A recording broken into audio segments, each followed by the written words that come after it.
got to do room searches, guys used to bring food and like keep it in their like bunks. And like this one guy was on a protein kick and we found like a dozen hard-boiled eggs in his locker the one time. Like the whole unit smelled and we couldn't figure out like what it was. And it was like, we opened up his locker and it was like, what are you doing? Like, I need my protein. Like, you know, I gotta have my eggs. I'm like, have like 2 and make sure you eat them like the whole.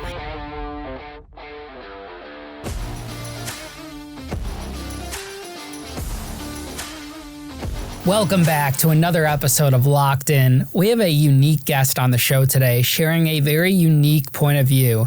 Jill Schlossberg was an employee for the Federal Bureau of Prisons at the Fort Dix Low Security Prison that I myself was formerly incarcerated in. I'm very excited for you to hear her perspective and my conversation with her as we dive into a behind-the-scenes look from an employee's perspective of the federal prison system. Remember to grab your official Locked In merch at ianbick.com and use code LOCKEDIN to get 50% off your order. And while you're on the ianbick.com website, remember to sign up for our mailing list so you could stay updated on all the exciting things we have going on in the Locked In podcast. Now sit back, relax, and get ready to lock in with Jill Schlossberg. Jill, welcome to Locked In. It's an absolute pleasure to have you today. Thank you so much for having me. I think you're our first former Bureau of Prisons employee, or is it subcontractor, or were you a physical employee? No, I was actually a physical employee, and I was trying to think on the drive, like I was trying to do the math of, was I there when Ian was there? I was like, I don't think I was. I started in 2012, and then I left in 2013. And you were at Fort Dix? Yep. This is so cool. Like when you sent me that email, Yes. That was like the most excited thing. I was like really pumped for it. Me too. Because we've been wanting someone that worked in the Federal Bureau of Prisons. I'm on a board for Reentry, and the woman who's the executive director is a former case manager for the FBOP. And, you know, we're trying to get some former guards and stuff. But the fact that I was at Fort Dix, you were there as an employee, and I've dealt with a mental health therapists and psychologists that work there, which they weren't the best, to put it lightly. I'm sorry. No, it's okay. I mean, I understand like there's a lot of overwhelming circumstances and understaff, and it's changed a lot too. And this was 2016. Okay. But why did you decide to get into that field? So it's funny, like I was trying to think of what possible questions you could have to ask me, and I'm like, this is the one he's going to ask me. And I feel like everything kind of happens organically, like in my life. Like my goal was never to be, oh, I'm going to work in a prison or I'm going to work in a jail. Like my goal was always, how can I help people? Because I always root for the underdog, like in everything, because I consider myself an underdog. Like in high school, I was bullied relentlessly, and I never wanted anybody to feel the way that I felt. I never wanted anybody to feel like they were alone or like they couldn't reach out for help. So I went to school and I changed majors so many times. I was a business major. I was going to be a teacher. I was going to be on Wall Street making 6 figures and all this crazy stuff. And I started taking psychology classes, and I was like, okay, this is interesting. Like, what can I do with this? And I'm here to tell anybody who's looking to get a bachelor's in psychology, you can't do anything with nothing. Like, keep going with school. So I gave, after I graduated, I gave it like a year, and then I went back for my master's, and that's when things kind of started happening. Like, I met some amazing professors and looking as to what I could do with this degree. And it was, okay, well, you can become, you can continue to go on to school and become a therapist, or you can, work in hospitals, schools. Like the big thing is you want to work in a school because you'll get summers off. And I was like, kind of doesn't like really intrigue me. So I met this professor named Dr. Aileen, and she was amazing. She had worked with women who were in prison. She had worked with women substance users. And I was like, listen, I think this is what I want to do. And she said, okay, you can have a passion for it, but if you don't do it, you're not going to know if you like it, and you're not going to know if you're good at it. So I tried to volunteer for an inpatient program, and they were like, you don't have enough experience. And I was like, wait. Free labor. Like, you get to teach me, but I don't have enough experience. Okay, cool. So then I got a job working at an inpatient women's facility, and it was chaos. It was hectic. The women had so many just issues between losing their kids, between chronic medical issues, between mental health, between fights going on, between fraternization, because it was a male and female inpatient facility. Men were obviously on one side, women on the other, but fraternizing and all this stuff. So it was so chaotic, and I was like fresh out of school and like, what am I going to do with myself, and trying to find myself. I was like, this is just a lot. So I stayed there for about a year, and then I left and started doing assessments through a company who's contracted with, in New Jersey, it's called DCP&P, so Division of Child Protection and Permanency. And in, I guess, Connecticut, it's like Division of like Child Protection, like DCP.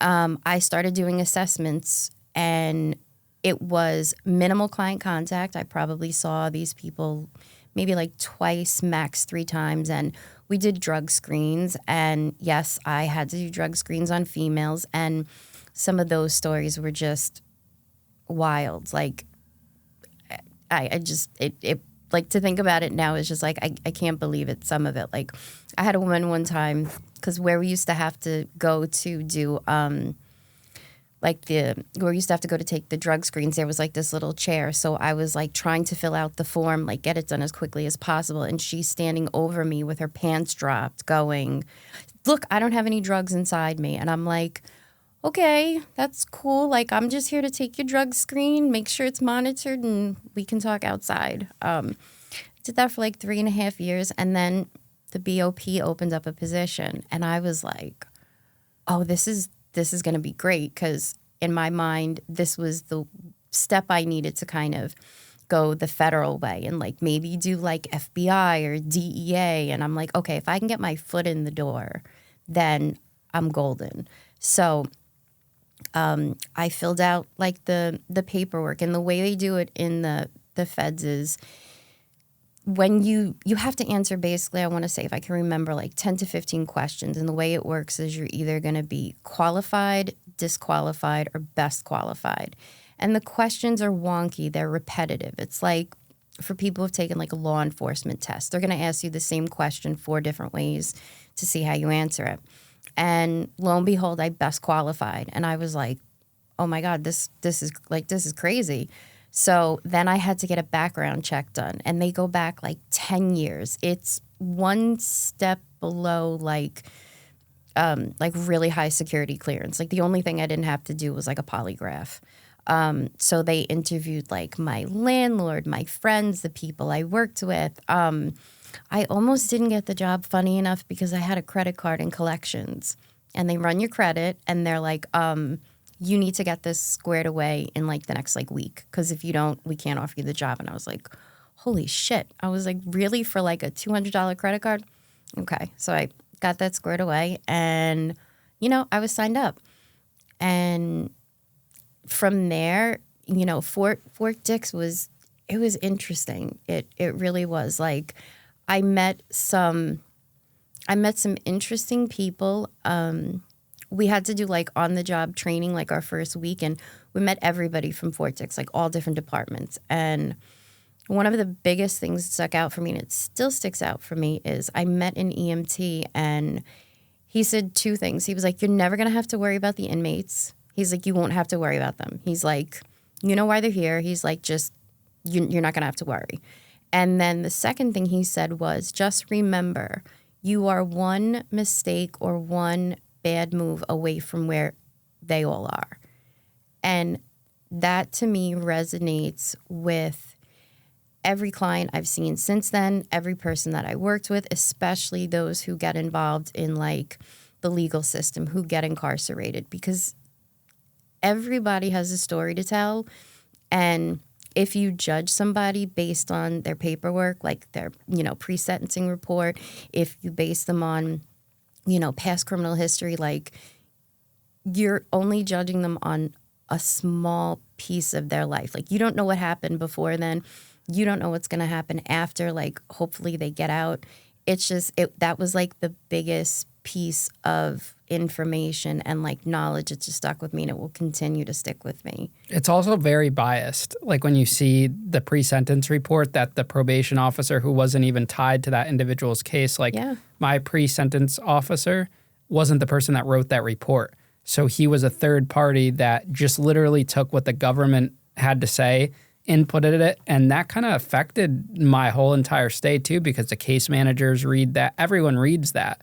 And at a low security prison, it's not like, I mean, there are people that have killed people that have worked their way down and stuff, but like the majority of the people are not that. And you kind of like, people form opinions based on that. And like you just said, that you hit the nail on the head, that everyone has a story, which is why I like this platform, because people get to share that story and kind of change the stigma.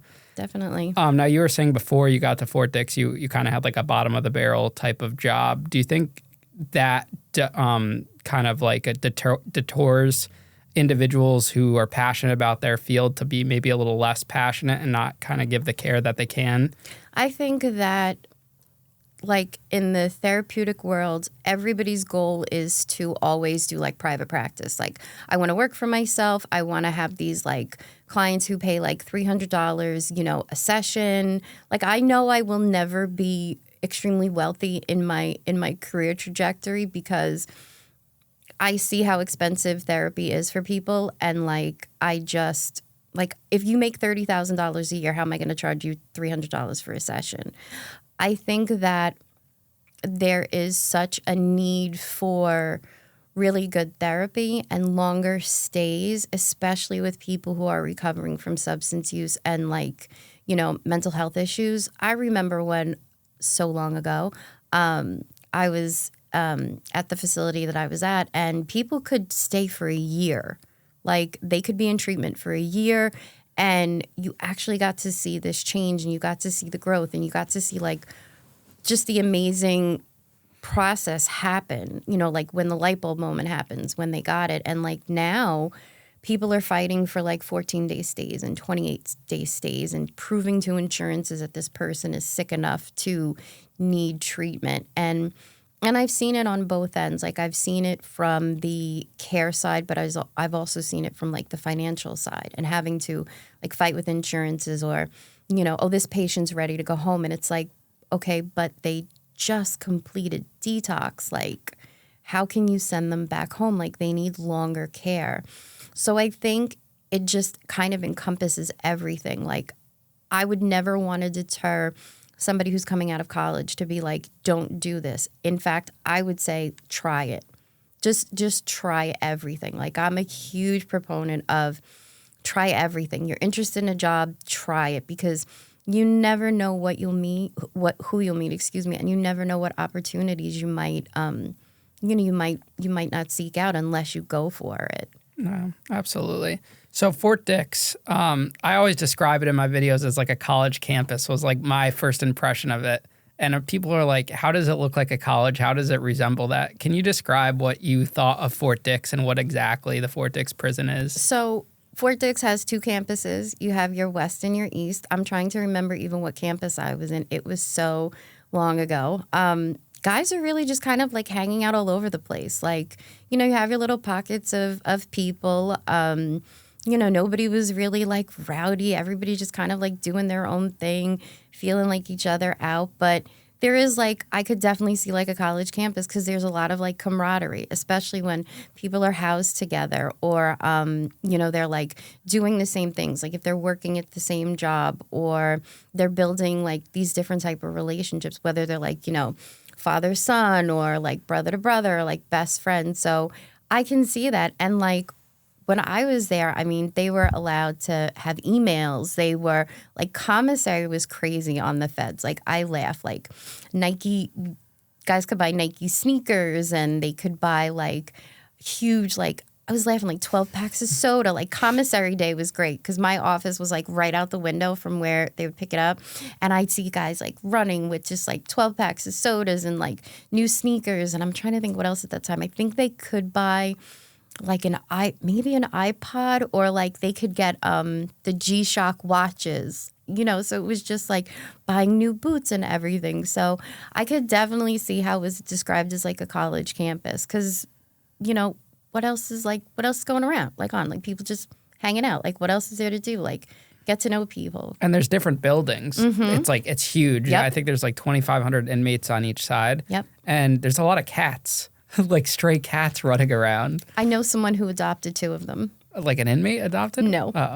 Somebody that I worked with. She used to, she took the cats. Were you there for like the groundhog invasion? No, I don't. So when we were there, we had groundhogs and like they were huge, like gigantic. And they would run around the entire compound. And it was like, I guess the cats must have chased the groundhogs out, but the groundhogs would burrow underneath the buildings. So you'd like walk outside and you'd see these like huge holes and there would be like groundhogs coming out. Some guy I worked with, actually a baby groundhog ran up his leg while he was walking on the compound. So I guess the groundhogs are no more. But yeah, we had the cats and we had the groundhogs Yeah, too. that was like the weirdest thing I saw, the cats. There's just like 30 or 40 wild cats just roaming around. Inmates are feeding them. They stand outside like the chow hall. It was crazy. Was your office in the doctor's like building? No, so we were I wish I could remember the exact building. East Campus, one of the like further, we were probably the closest building to 35 where like the fence was and where, people were coming inside and out. Packages were getting thrown over sometimes.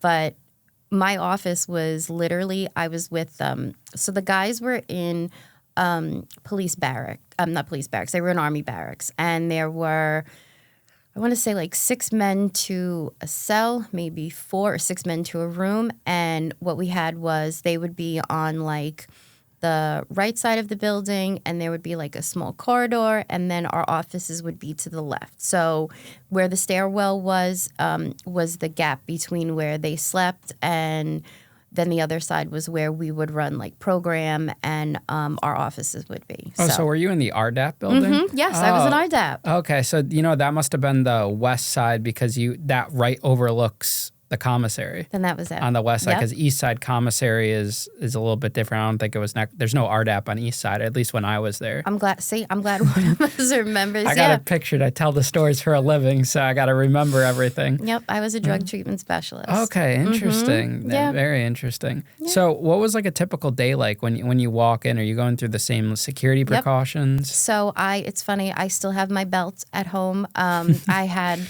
to get, a belt and chain, and we had what they call chits, which look like they're little circular, almost like coins in like Atlantic City or Vegas, like little chips. So we would have to go and we would have to turn in those chits for keys and for like a radio. So I put the radio on my belt. I had my my keys. I locked in my keys, and then I would just walk in. Security clearances, obviously, like no cell phones, nothing like that, because it did go through we went through a metal detector, and then our bags went through the metal detector, and then we just walked the compound, and just see people. Like if we had clients who were like on the compound, they might say hi to us.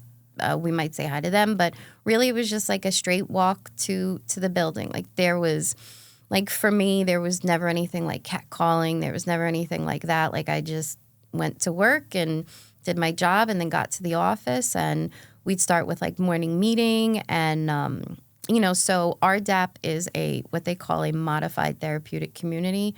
So we're basically like the community runs itself. So anything that's going on gets kind of handled by the community. So we have, we had like structure, which are like for lack of a better term, like the heads of the community. And they would, if guys were doing anything that they weren't supposed to do, they would pull them up or they would, like for lack of a better term, like discipline them. And, really just getting that sense of like socialization, community, like right and wrong. So as far as like, my role in RDAP, I really, I wasn't able to do like therapy. So my role was pretty much to every 3 months we did treatment plans on the guys, and we had to just make sure that we were following up with them. And I ran groups, and the groups were long. Like, they were at 3-hour intervals. And like, I know myself, if I'm doing like a training, after like 20 minutes I am zoned out. And these guys were just always programming. And once the groups were done for the day, I might meet with somebody to discuss, like I said, their treatment plan. But as far as like therapy, we were really like hands off. Like, unless something like major happens, like if somebody broke like a major rule and we had to go on lockdown, but like that was pretty much like, again, for like the whole compound. So yeah, it was very much like a hands off thing. Like, if guys wanted to like talk to one of us, I don't want to say it was almost like frowned upon, but like, I can remember one time somebody was in my office and they were talking about something that like had happened at home, and they just wanted to like get some perspective. And one of like the staff was like, like, what are you doing here? Like, if you have a problem, like, you need to go talk about it with like the guys. And I was like, I'm sorry, like, I didn't mean to get you in trouble. And he's like, no, he's like, I didn't mean to get you into trouble. I was like, it's fine, like, whatever. So like I said, the community really just like represents itself, and that was kind of like our role, to like help keep the community in line as much as we could, but without like overstepping, so to speak. And RDAP it incentivizes individuals because they get a year off their sentence if they're eligible for it. Yeah, and eligibility, the biggest ones that deter people from being eligible are if you have a arson charge and I believe a gun charge. Those are like the two big ones, because I went through a lot of guys' PSIs and checked and see if they were eligible and things like that. And some people were and some people weren't. But yeah, everybody was like, oh, get a year off your sentence and go to a halfway house. Like, this is great. And it's like, you gotta do some work. Like, you can't like just bullshit the program and think that like you're gonna be done, you're gonna get out and everything. Because just as fast as you can get in, if you're not progressing, like, we had the right to tell you that like this wasn't working for you, and like you had to leave. Yeah, and lawyers do tell their clients to say on your PSI you have drug use. If I had known that, I would have done that. I just said I had like minimal. I smoked a little weed in middle school, and they didn't let me into the program because I would have loved that time off. Listen, I'm not surprised. We talk about like the things that you do to like get people into treatment and like get them help. Like, I can remember like hearing stories about like, because it used to be so hard to get into like detoxes. So we would tell people like, take beer and like pour a can of beer on you and just like go to the hospital and tell them like that you really, really, really need to get into like treatment. So that doesn't surprise me. It's like the same reason why people a lot of times will say, instead of telling that like, oh, I'm a dealer. Oh, I smoke, like I smoke weed, or I use heroin to get the charges dropped, because conspiracy to distribute is a lot less time than possession. So yeah. And I mean, RDAP does have kind of a bad rep among other inmates because they refer to it as like you have to be willing to snitch on each other, I guess, in the program. Did you get that a lot? Like the tattletaling a little bit? So when we do like what they call pull-ups, so in morning meeting, we'll have like the day before, we would have guys like write things like that they wanted to say to other people, like, hey, I didn't like it when you did this because, it violated or it showed like this negative behavior. We had some guys who were with it and who had no problem with it, but other guys who were like, like, I'll maybe do it like once in a while, like just to like get in the program. Like, I'm laughing because you said snitching. I thought you were gonna say, because we got a bad rap as drug treatment specialists. We were called hug-a-thugs. What does that mean? We were like, we were like not the goody goodies, but like we were like hug-a-thugs. Like, everybody was great and everybody's wonderful and nobody did anything wrong, and we just want to help people and we want to make the world like a better place. Like, we don't see like this person, how they've been incarcerated for such a long time and all the things that they've done. Like, we just want to be there to help people. And I thought like that was such like a shitty way to think about us. Because again, all we're trying to do is just help the guys get through their time as best as they can and help them learn as much as they can. And also, too, an interesting thing. So so when I went for federal training, I had to I had to learn like everything, like how to be a corrections officer. So I learned how to shoot an M16. I learned how to shoot a 9. I shot a shotgun. Like I had to qualify.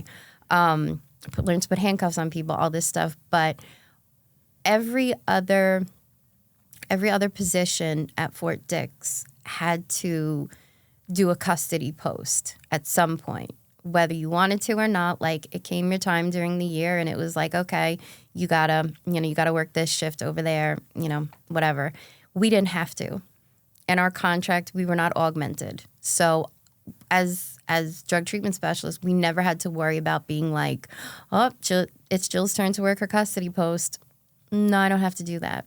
Like unless I want to. So That's I think that's interesting. probably another reason why we kind of got a bad rep too. Yeah, that's interesting because when I was like in the SHU or even just in the compound, you would see like nurses would be ordered to work shifts. And especially now with the staffing issues the BOP faces, nurses, I don't think doctors, but I saw nurses because they'd be in like the military type outfit, like the blue.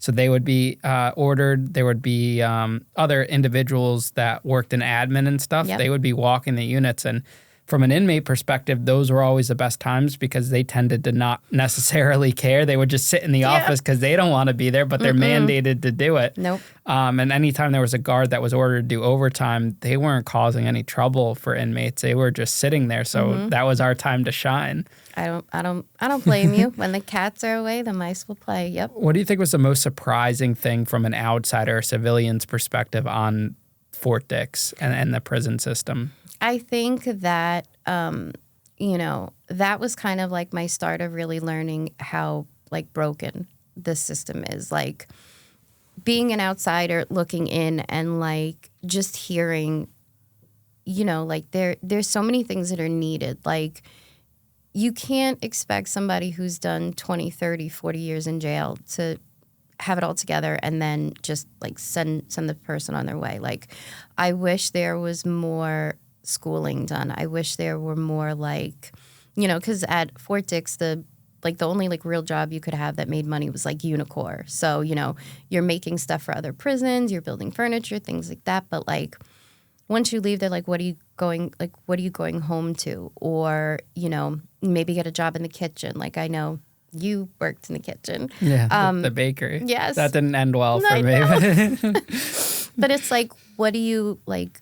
You've got to give somebody skills. You got to give somebody a purpose. Like once they leave, if they don't have that support, if they don't have that family, if they are, let's say, because we had people who were like ICE detainees and things like that. Like, what are you sending people out to? Like, if you don't give people a reason to stay outside of jail and to not engage in those behaviors, you're literally sending them out to send them right back in. So from an outside perspective, I really wish that there was more like just programs to like help people reacclimate themselves back into society and doing it slowly and allowing the inmate to decide like what it is that they want to do and where it is that they want to go. Like personally, I would love to see, love to see like peer recovery training in the prisons. I think that would be amazing. I think that would be a great like outlet for people to do and be able to give back to the community, and then also learn to have that sense of strength within themselves to know that they can keep going because they get to help other people, especially from where they were. So. And states are doing that. Like I was in Arkansas, and that's a huge program they have there. I love that. So if a tough on crime state like Arkansas is willing to let individuals that have been incarcerated back into prison to do peer recovery, there's no reason why the federal system shouldn't be allowing that. I'll tell you, I love Jimmy's story. Like, oh, Jimmy McGill. Yeah, I love Jimmy. His story just like I was like, if this guy can make it, like anybody can do it. Yeah. Yeah. It's really the world is everyone's oyster. Yes. There's so much potential to do different things and break down the stigma about felons not being able to be successful. And I was having a conversation with someone the other day, and we were just talking about how like now it's like a badge of honor. Like have it out there, Don't be afraid to tell people that you were an addict or you went to prison or this and that. because not all, it's kind of cool, like, to share the stories and to talk about it, not as like a being proud thing, but just use it like, don't let people belittle you No. for having that a part of your past. No, and don't let people define you. Like, you are so much more than like your prison bid. You are so much more than like your addiction. You are so much more than like your mental health issue. And like, if you don't prove that to not only the world but to yourself, like, that's always who you're going to be remembered as. Like, oh, not this is Ian, he's got this amazing podcast on Spotify, but this was Ian who did 3 years in prison. It's like, that was one portion of my life, and that's not who I am now. Changed person. Yeah, it'll always be a part of me, just that past and that record. And I own that, and I wouldn't have what I have now without that. So everything happens for a reason. It does. But like, again, everything, like I say, everything happens organically the way that it's supposed to. Like, I never knew I'd be working at Fort Dix. I never knew then I would go on to work at a county correctional center, which was so different than Fort Dix. Like, Fort Dix, I had like keys and I could let myself in and out as much as I wanted to. Transitioning from there, because I only worked there for like about a year. My dad got sick, and where I live, the commute was an hour and a half every day, and my car literally went on fire at one time. I had like a 96 Accord, and I was like, oh yeah, I'm 75 miles or 150 miles a day. This thing's gonna like blow up at some point. So I moved closer. I took a job being like a caseworker. I hated it. I wasn't good at it.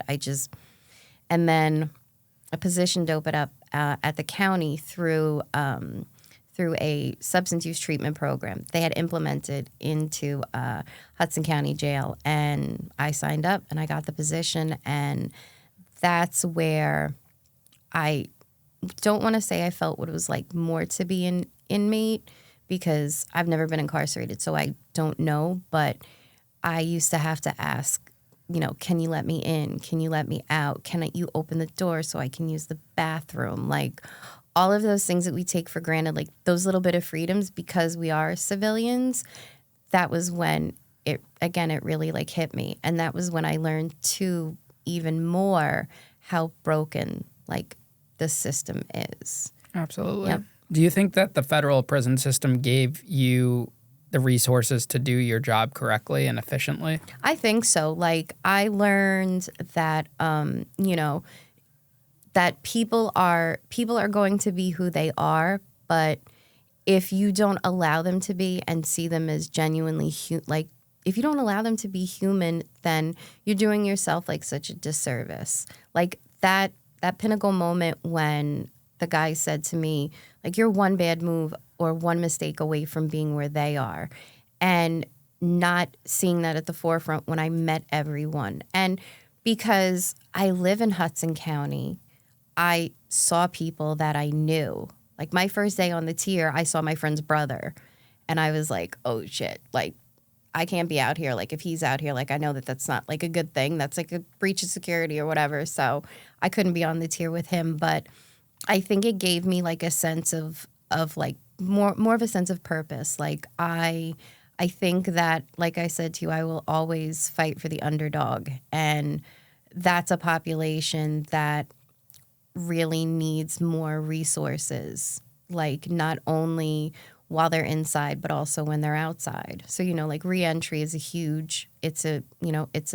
it's a big thing, and not just taking people and just saying like, okay, like, the expectation is you get a job here. We're going to help you get a job. Like, where are they going to live? What are they going to do for food? Like, what are they going to do for other resources? So you have to think about the person like holistically when you're looking at somebody. Like, you can't just, again, look at them as somebody who is struggling with substance use, and like that's the only thing that makes them who they are. But yeah, I think Fort Dix started me on the trajectory to really like love working with that population, being able to see the process of change, but also coming to recognize that I can only do so much, like fighting the court and sending the courts letters and telling them how much they're progressing and, people are doing so great. Like, the judge has the final say, and somebody who may have the top tier of structure may just do everything that they need to do, may be like this perfect person, perfect inmate, follow all the rules, and then they come back and they're like, yeah, I'm going down for a 5 flat. Yeah. And it's like, oh. How much information do you get on an inmate? Like, say a new inmate, I walk into your office as a federal employee. What can you find out about me? So everything. So federal, I could find out everything. I got your PSI. I could read that.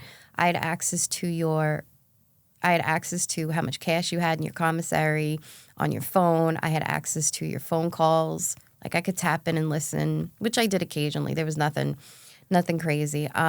Every new client I had on my caseload, I tried to read their PSI, like front and back, because like I wanted to know some things before going in, but I didn't want to pass judgment. Like, I kind of wanted to know like the reason why you're here, but then like get to talk to you and find out maybe what things they missed. Like you had said, like the person who did your PSI like barely knew you, like didn't know you, just like took the information from the courts and was like, okay, here you go. Mm-hmm. And I had this one guy, and he was like 5 foot nothing, and he was from, I'll never forget, Newport News, Virginia. He talked with this heavy accent, and he came in on like a 32, there were like 32 co-defendants on his, in his PSI, and I'm reading this, and I'm like, can you tell me what you did? And I said, well, why are you here? And he's like, I'm here on a conspiracy to distribute heroin. And I was like, okay. I was like, did you do it? He's like, no.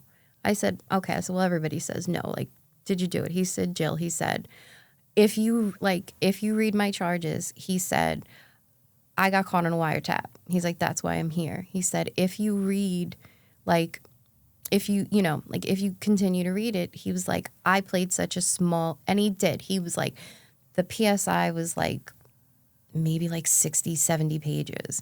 And his portion was probably like a paragraph. And I was like, okay. I said, so what happened? He said, Jill, I said, I was an addict. He's like, and I bought weight. He said, so that's why. He said, I would get my Social Security.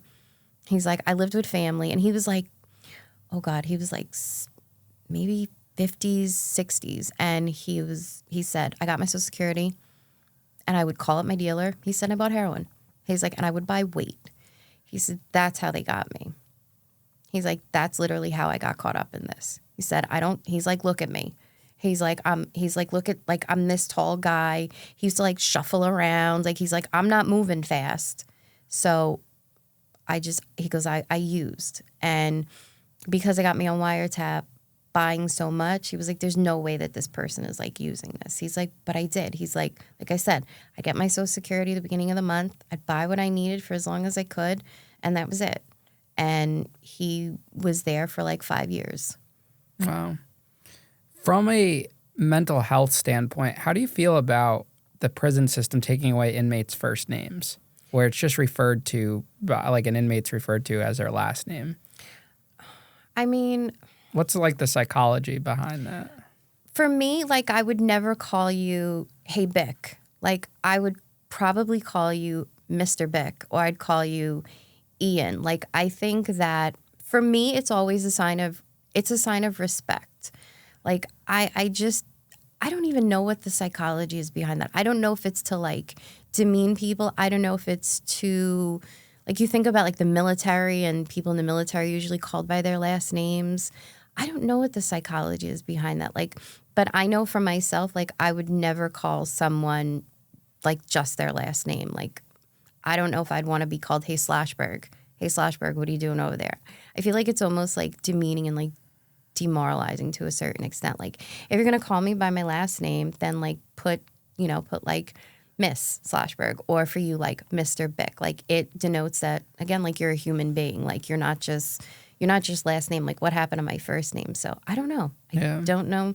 Well, there would be some case managers or counselors, they just call you your last name and then your ID number, and they'll shout that like over the loudspeaker to come see them, and it could be really rude and nasty sometimes. I couldn't tell you what anybody, like, I never knew anybody's number, anything like that. Like they were like, if you were in my program, you'd be Mr. Bick or you'd be Ian.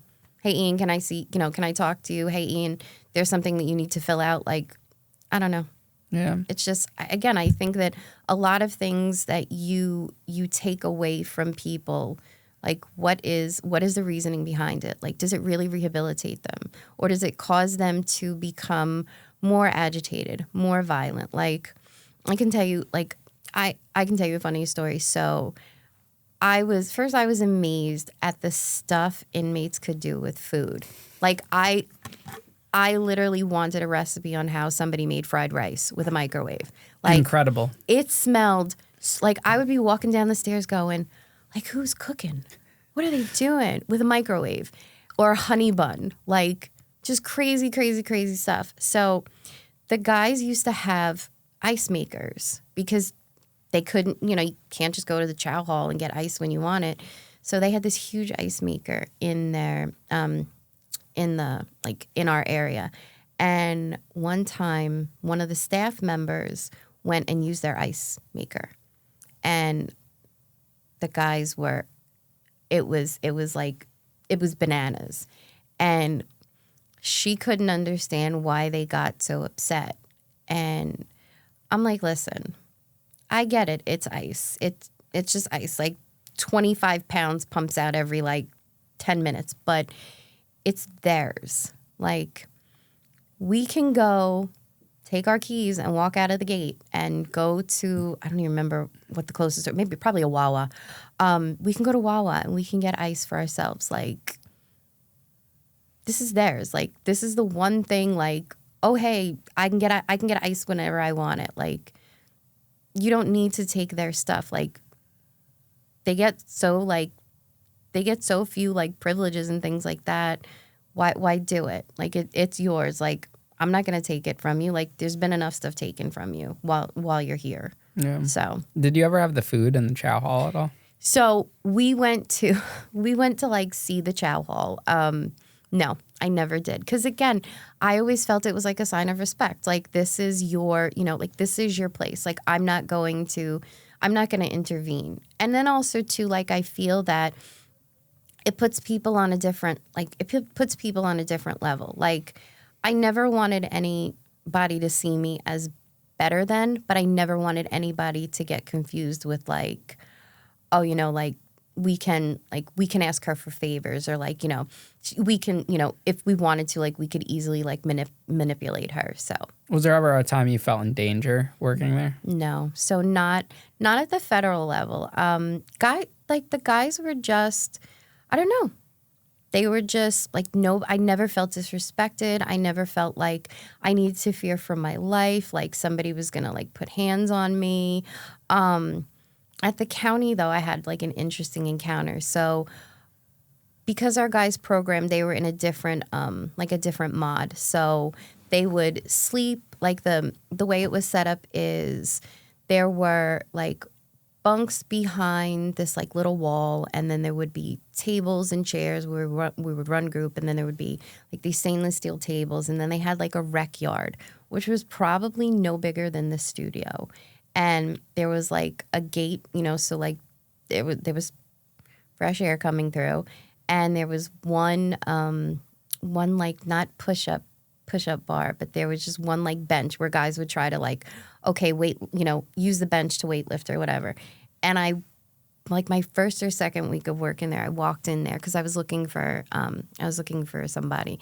And maybe I'm naive, but I don't want to say I don't have I have some fear about going into new places, but I've learned after having to do a group with 70 women, if you walk into a situation and you're really scared or afraid or nervous, they're going to spot you out, regardless. So I walked in, and this guy comes up to me, and he's this 6'2", 250-pound guy. And he starts walking up to me, and he's got his fist boiled up, and he starts smacking his wrist, or starts smacking his hand, and he's like, "Miss Jill, you afraid of me?" And here I am. This is week 2 on the job, and I'm and I just looked at him, and I thought to myself for a quick instance, I could run out the door, and then he's gonna know I'm shit scared, or I could just talk to him and be like, no, I'm not afraid of you, but like, could you get out of my way? Because I'm looking for somebody. And he was like, all right, Miss Jill, you got that. You got that off. And like that interaction was so quick and could have went like so different. But he knew that I'm just here to, again, do a job. I have, no stake in the game with what happens with you. And I just need to get my client and I'll be out of here in a couple minutes. So no, I never felt threatened when I was like working in either position because I never felt like I did anything that disrespected somebody. Like there's a level of respect when you're out on the street, and then there's a level of respect when you're in prison and in jails. That like there are things you can and can't do, but the potential for violence is greater in there versus out here. Like I saw a therapist one time put her hand up in front of a guy's face, and I was like, oh man, I was like, she's so lucky that like he didn't. Like, you wouldn't do that out on the street. Why do you think that it's okay to do it to somebody just because you're a therapist and they're in here for like a drug charge? Yeah. It just didn't make any sense to me. Absolutely. Have you noticed any like weird habits that guys do in prison or rules? Like I noticed very weird things like kneeling to pee and just like a variety of things that you would never expect as a civilian on the street. So it wasn't so much like in prison, or in the jail. But when I left, I was working in an outpatient for a while, and we had this guy who used to, like, guys would talk about doing the washing my clothes in the shower, like washing my underwear in the shower and things like that. And it was like, okay, that I could understand. But we had this guy who used to take spoons. Like, he would go into Wendy's and take, this is before you could only get one, he would take handfuls of spoons and he would like keep them everywhere. So I was like, why? And he's like, well, because when I was in jail, he's like, spoons were like, you had to carry your spoon like everywhere you went. Like you were never getting another one. Like this was like the only one that you could have. He said, but I was so embarrassed because when he met his wife, she was looking for like a tissue or something, and she opened up the glove box and like 40 spoons came flying out. He was like, and I had to explain this to her.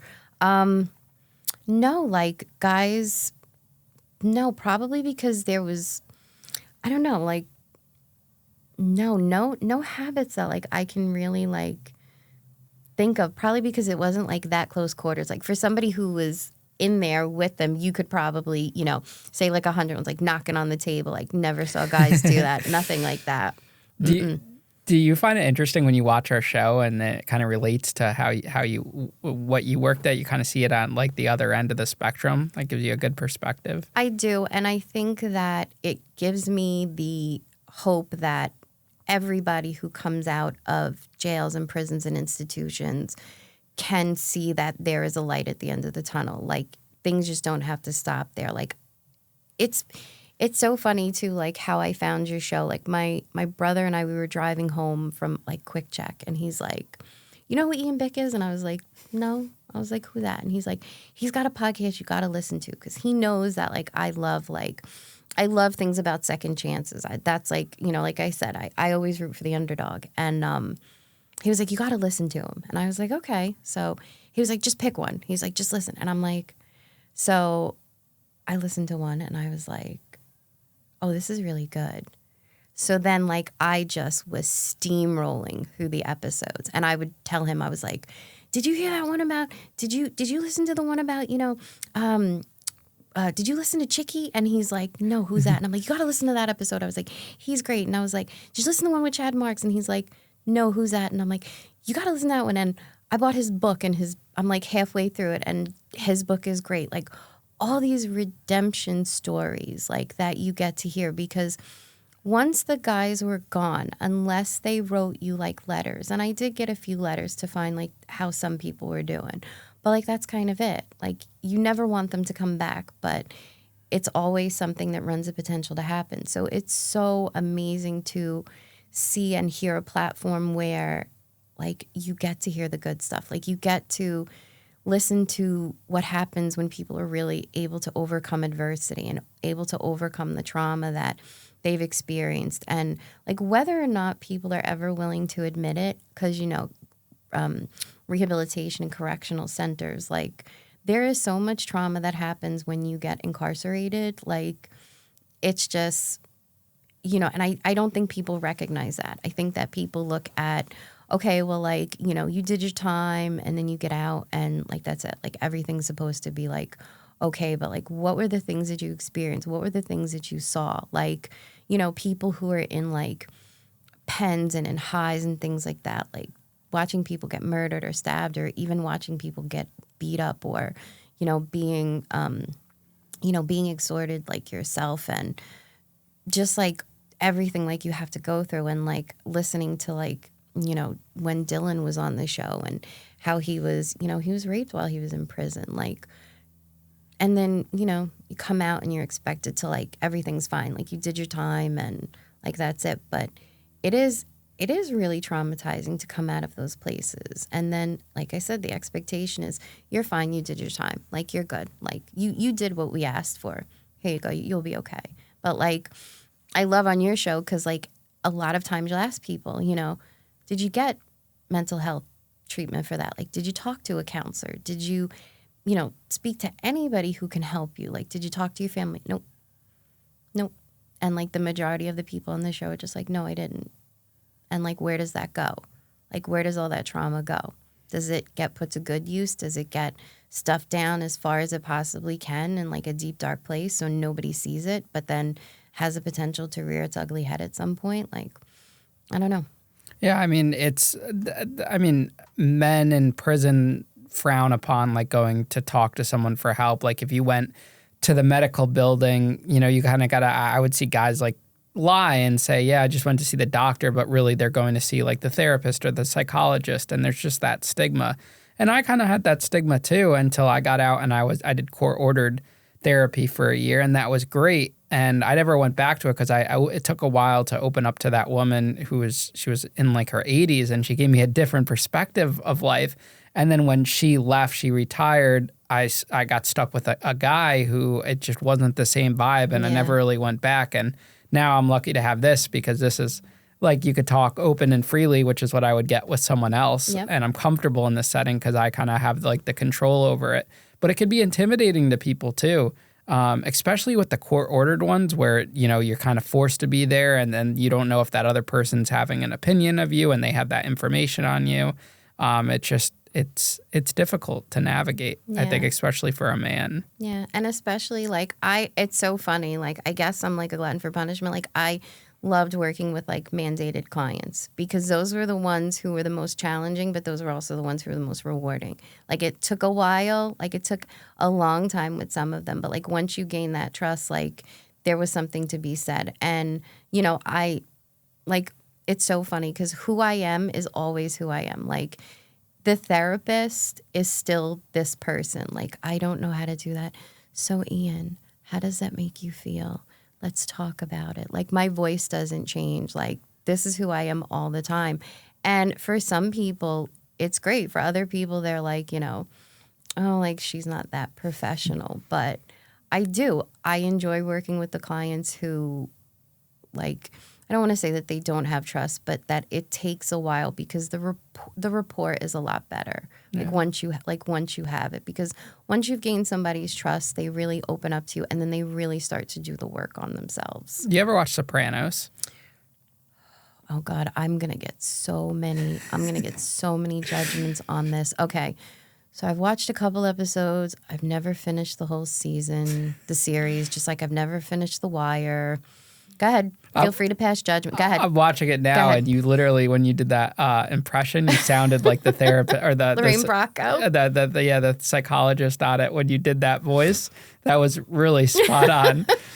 And it's interesting how much of like that promotes like going to therapy and the stigma like of how like other men look at it, and then Tony Soprano is seeing her, and it's helping him figure out things in his life and stuff. I think that's a great, they really hit the nail on the head with that for something. I really love doing what I do. Like, I couldn't see myself doing anything else. Like, I had this conversation with somebody actually before I got here. I said, listen, I tried, like, I'll dip my toe in the water of something new. And then I'm like, no, I can't. Like, I don't enjoy this. Like, I love I love the process of change. I love giving people hope. Like, I love being the person that, like, you know, my friends can call at like 3 o'clock in the morning, even if it's just something like random, but they just need to process something. And they're like, Jill, I really need to talk to you. And I'm like, okay, what's up? Like, what do you need? Well, I have this problem going on. And it's like, did you do this? Or why are you thinking about it that way? Oh, you're right. Okay, talk to you later. And I'm like, well, it's 3 o'clock in the morning and I'm up now, so I might as well do something. But I think that's like I think everybody has a calling and everybody has a purpose. And I think, like, for myself, like, this is really like what I was born to do. Like, I couldn't do anything else. I really couldn't. And I've tried. It just hasn't worked out the same way. Yeah. So inmates would we would always like kind of like gossip about which guards were corrupt and doing this and doing that. Would staff members have that same kind of gossip about each other or even about inmates up to no good? So I don't want to say I kind of tried to stay out of it, but like you would pass certain COs. And so there was, when we had to do certain training, there was like this building. I don't know if it was like an administrative building, but you learn that every CO who was housed there had some type of disciplinary against them. So like if like we were talking about like cops out on the street, like if they had like desk duty, you know, like if they couldn't go out into the field, that was like the building. Like never kind of found out like what was going on, so to speak. Like I know one guy I passed when I was coming in and he was going into the building and I happened to ask the person who I was with, I was like, why is he going in there? And they was like, oh, well, he tried to run, or he was running a gambling ring in the prison. And it was like, oh, okay. Yeah. Good job, I guess. I don't know. But yeah, I mean, like you kind of like knew what was going on with people. Like you definitely knew if they went to that building, like there was something going on like with them. Like they had done some underhanded stuff. And like, you know, it's people have the ability to fall into traps really, really easily. Like I also learned you never do favors for people in prison. You never, because you can get caught up real quick. So like, hey, Miss Jill, can you do me a favor? I don't do favors. What do you need? And if I can get it for you, I'll get it for you. I need a pen. Okay, well, what happened to the pen I gave you? Well, it's out of ink. Okay, give me back the pen I gave you, and I'll give you a new one.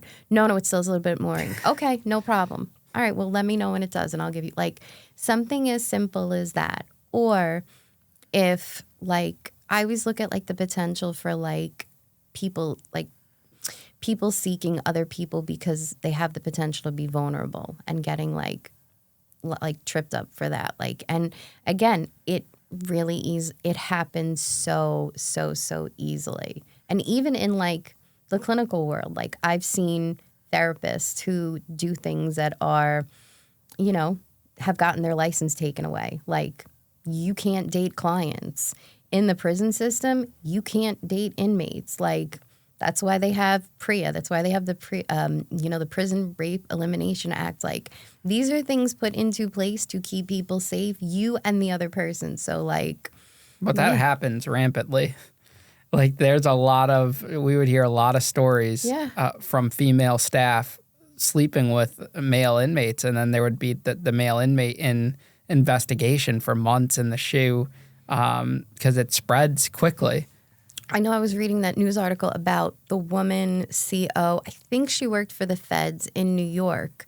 She was dating an inmate and then got pregnant, something. But it was just like, that was pretty much one of like the biggest ones that like I had ever seen. But, you know, I can believe it. Like some people are lonely and some people got nothing but time to figure out what they're going to do. So as someone like myself that went to prison, I always get a lot of questions from individuals about like, what was it like, this and that? Like they're so curious.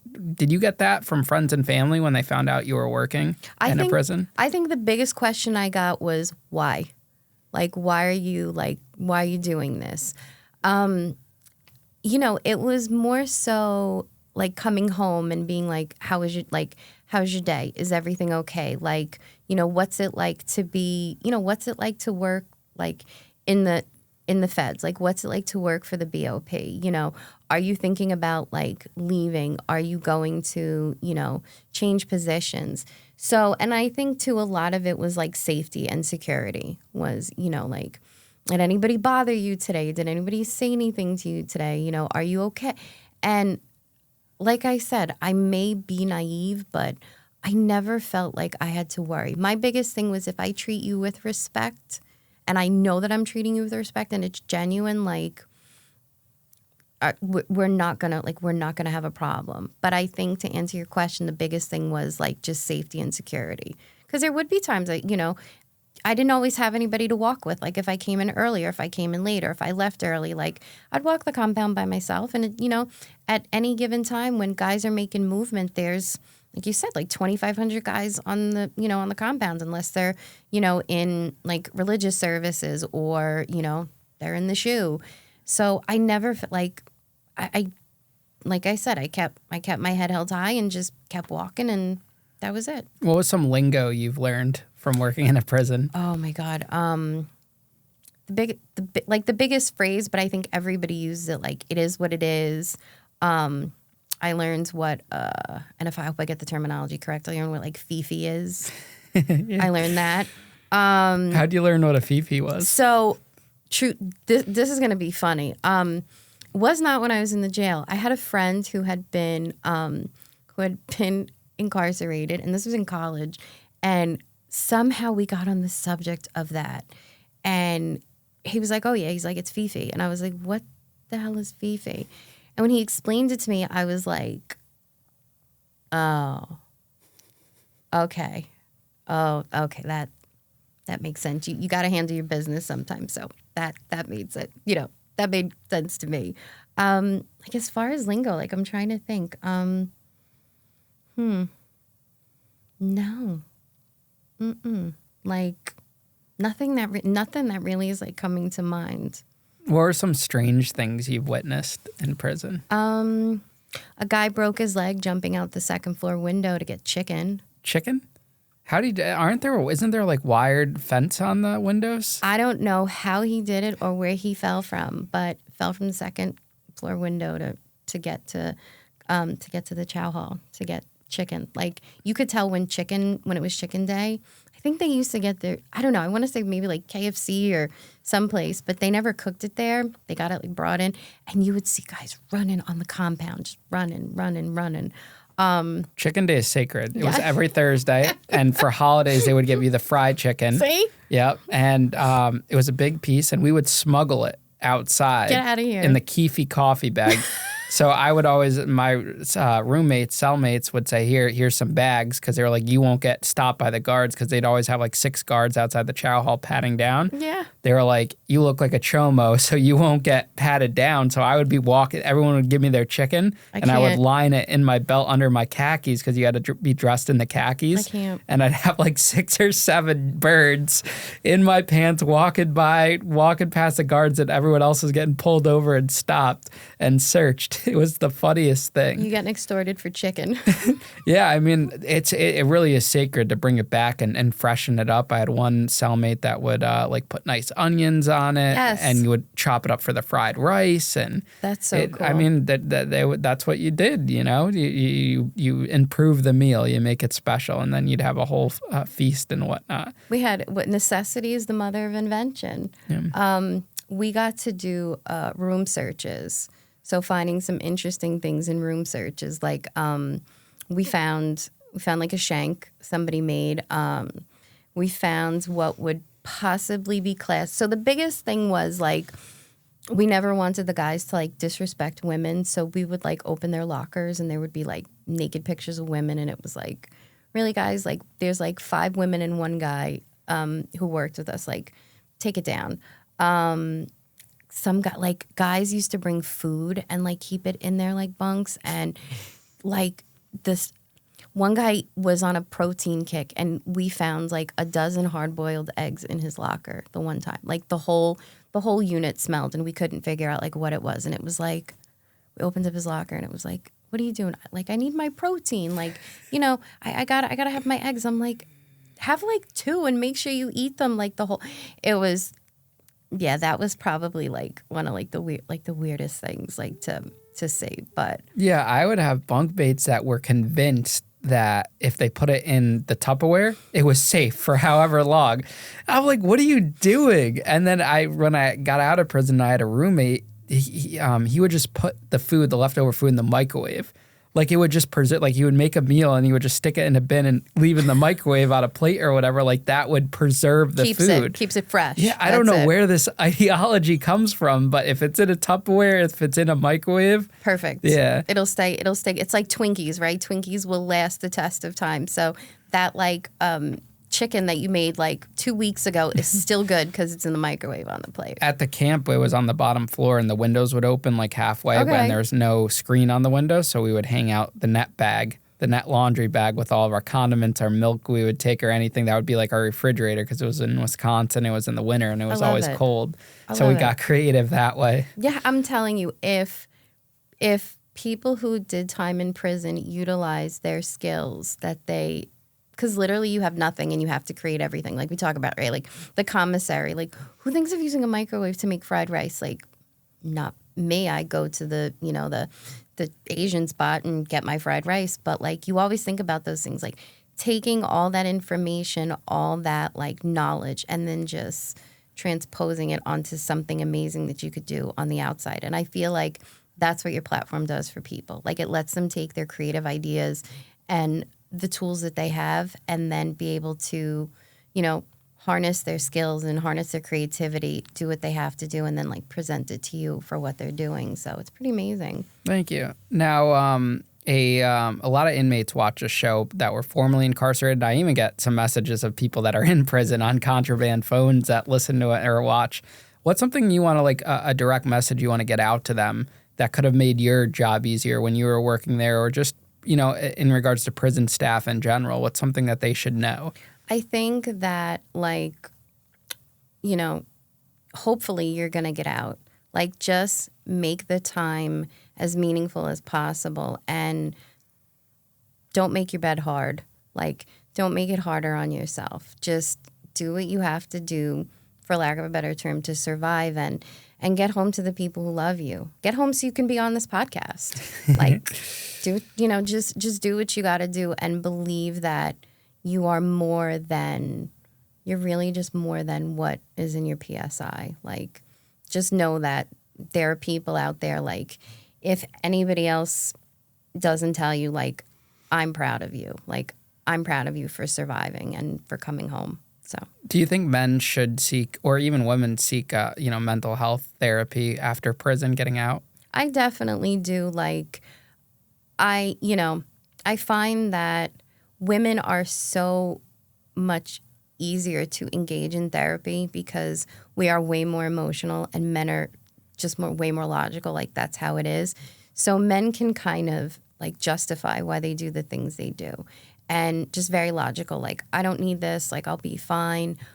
But there's so many underlying issues that a lot of men just don't want to face. Like, especially when it comes to like child sexual abuse or like trauma or, being a victim of physical abuse and emotional abuse. Like, those are the things that, especially in most families, you don't talk about. Like, you don't talk about them. You don't bring them outside of the home. But it's like, what are you doing with that? Like, are you acting out because of it? Are you using drugs because of it? Are you engaging in, behavior that you might not have? Like, everybody is looking for a place to belong and a place to feel accepted. And sometimes where we find them is not the places that we should be looking. But if we can't count on the people who are supposed to love us, where else are we supposed to go? So, yeah, I think that a lot of things for a lot of people could be changed if more people intervened when they saw the things happening. Like, I'm a big proponent of more therapy needs to be done in schools, like way more. Because like I've listened to, almost all your podcasts, and everything starts when these guys and girls are like 11, 12.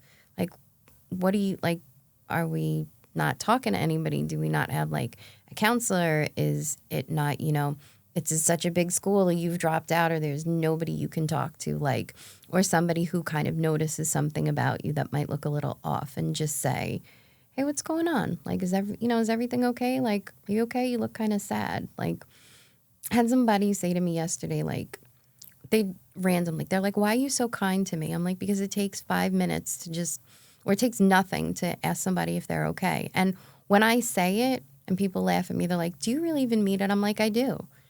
Like, I'll say it to the waitress. I'll say it to the person at Walmart. Like, okay, like, how's your day going? Was everything okay with you? Yeah, I just had kind of like a rough day, because you never know when it could impact them so much. Like, you'll never know what an impact you have on people, ever. Absolutely. Well, yeah. Jill, thank you so much for coming on the show today. It was Thanks a real pleasure. Me. Yeah, I love conversations like this because it breaks it up and it's something different for the listeners. And when I had the clinical therapist on the show, Teresa, a few episodes back, that was like my first like professional on the show, industry professional.